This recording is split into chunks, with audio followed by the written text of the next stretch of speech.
अस्सलाम वालेकुम, मैं हूं जाबिर बेग। आप देख रहे हैं मेरा यूट्यूब चैनल बेग टीवी। थोड़ी सी ताहीर हुई है। कल की एक बहुत बड़ी ख़बर थी जिसको मैं टाइम पे रिकॉर्ड नहीं कर सका, आप तक नहीं पहुंचा सका, और आप लोगों ने सुन लिया होगा सोशल मीडिया के थ्रू। कल इमरान खान साहब से फाइनली उनके वकला से मुलाकात हुई और पार्टी के कुछ एक दो जो एज यूजुअल जो लोग हर दफ़ा मिलते हैं, वही लोग कल पाकिस्तान तहरीक इंसाफ की तरफ से खान साहब से मिले, खान साहब से मुलाकात हुई और उन्होंने आके फिर खान साहब से जो मुलाकात हुई, जो कुछ बयान खान साहब को उन्होंने किया, उसके मुताबिक जो उन्होंने बाहर आके लोगों को बताया कि खान साहब खैर खैरियत से हैं, ठीक हैं। और खान साहब ने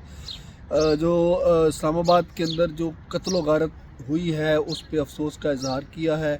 जो लोग शामिल हुए थे उनको खराज तहसीन पेश किया है और जो लोग शहीद हुए हैं उनके लवाहकीन से मुतल्लिक जितनी भी खान साहब ने तलकीन की है उन लोगों को जो मिलने गए थे, वो जो चीज़ें सामने आई हैं, जितना उन्होंने बाहर आके बताया है उसके मुताबिक तो यही चीज़ें थी। लेकिन बाद में कुछ चीज़ें मज़ीद खुलकर सामने आई जिनमें तफसील से खान साहब को बताया गया कि असल में वहाँ पे इस्लामाबाद में क्या हुआ, कितनी खून रेजी की गई। और फिर मज़ीद खान साहब ने जो बातें बाहर आई। लेकिन वो जो लोग खान साहब से हर दफ़ा मिलते हैं, बैरिस्टर गौहर है या एक दो और इस तरह के किरदार हैं, उनके ऊपर ना तो खान साहब के जो बाहर लोग अवाम हैं उनको यकीन है, ना तो उनकी बहनों को यकीन है कि ये लोग ना तो पूरी बात जाके अंदर बताते हैं, ना अंदर की बात बाहर आके पूरी बताते हैं। तो इस हवाले से तशवीश जो है वो बहरहाल अपनी जगह पे कायम है। ये एक डाउट है, एक शक जो है वो कायम है। तो फिर खान साहब की जो बातें बाहर आई उसमें खान साहब ने बड़े दबंग अंदाज में ये कहा कि जो कत्ल व गारत गिरी हुई है, जो जनरल डायर ने जलियांवाला बाग का एक बड़ा तारीखी वाक़या है तहरीक पाकिस्तान से पहले, जब तहरीकें अपने ज़ोरों पे थी, आज़ादी की तहरीकें, उस वक़्त उसने लोगों को ऐसे ही घेर के बहुत सारे सैकड़ों लोगों को उसने गोलियों से छलनी कर दिया था। तो उसका हवाला देते हुए खान साहब ने कहा कि जनरल डायर जो है उसने तारीख़ दोबारा से दोहराई है और मैं इनको अदालतों के अंदर लाऊंगा और मैं जो इंटरनेशनल अदालतें हैं मैं उनमें भी आवाज़ उठाऊंगा और इनका जो खून है वो रायगा नहीं जाने दूंगा। तो ये सारे मामलात हुए हैं और खान साहब ने लोगों को खराज तहसीन पेश किया है। जितना खान साहब को अंदर जाके बताया गया है उसके हिसाब से तो खान साहब को अभी पूरा 100% नहीं बताया गया कि क्या क्या मामलात हुए हैं और किन किन लोगों ने वहाँ से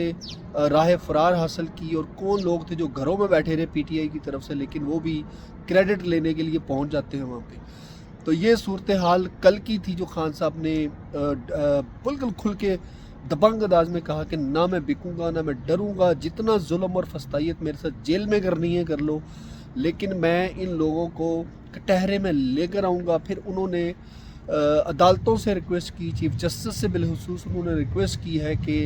इन सारे मामलात के ऊपर वो एक्शन लें और मुजरमान जिन्होंने ये ऑर्डर दिए थे कत्ल व गारत के, उनके ख़िलाफ़ सख्त कार्रवाई की जाए। तो ख़वातीन हज़रात, ये एक खुशी की बात थी कि कल खान साहब की मुलाकात बहरहाल हुई है, लेकिन जब तक उनकी बहनों से या अलीमा जो खान उनसे या उनकी जो वाइफ है उनसे मुलाकात नहीं होती, या कोई ऐसे मोतबर लोग जो हामिद रज़ा खान साहब हैं या अल्लामा नासिर अब्बास साहब हैं, ये इस तरह के जो लोग हैं जिन पे हम ट्रस्ट कर सकते हैं, वो लोग जब तक मज़ीद अंदर से मालूमात नहीं लाएंगे, थोड़ी सी बहरहाल हमें वो तशवीश रहेगी कि खान साहब के साथ जो मामलात हुए हैं वो क्या हुए हैं और मज़ीद खान साहब अगले लाए अमल के मतलब क्या कहते हैं। तो ये था अब तक का जो कल की अपडेट थी, थोड़ी सी डिले हो गई है, उसके लिए माजरत। अपनी दुआओं में याद रखिए। अल्लाह हाफ़िज़।